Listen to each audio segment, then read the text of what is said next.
In this video, I will compare FlutterFlow versus Flutter and tell you which of these app building tools is best for you and your project.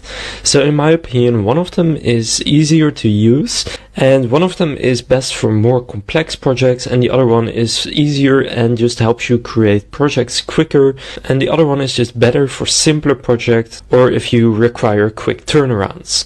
So let's go and compare them. Now first, what exactly can you do with them, where can you publish the apps, etc. Now on Flutter you have a few examples right here on the website. So this is a money transferring app. This one right here is some kind of a map app. Here you can book a resort, so you can really build any kind of app. You can even build a game, as you can see here, but you will see it is for these platforms. So for mobile, you can see it on iOS right here, and you can build web apps, so that's for desktop. You can also build embedded apps to embed onto a website. Now FlutterFlow on the other hand is pretty similar, but in my opinion FlutterFlow is the easier options. It has a really easy to use visual development environment, which you can see right here, where you can really easily just drag in elements onto your app, and it's just pretty straightforward in my opinion. So if you're looking for the easier app builder to use, then I would go with FlutterFlow.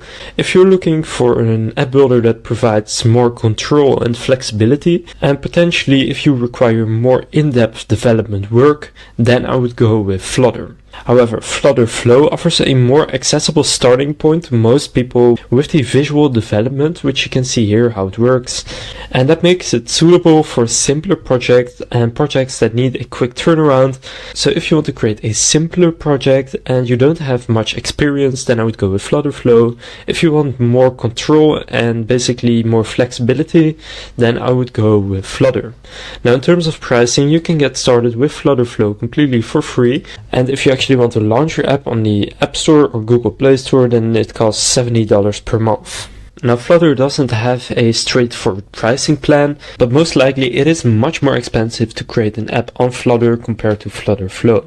You will see right here in the Google search. To cut a long story short, the expenses associated with developing a Flutter app can fall anywhere between $10,000 and $200,000 and above. So Flutter is a lot more expensive to build a full app compared to FlutterFlow, so keep that in mind when making your decision.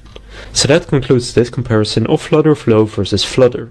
If this comparison was helpful, please consider leaving a like and subscribing to my channel. With that being said, I will see you in the next video.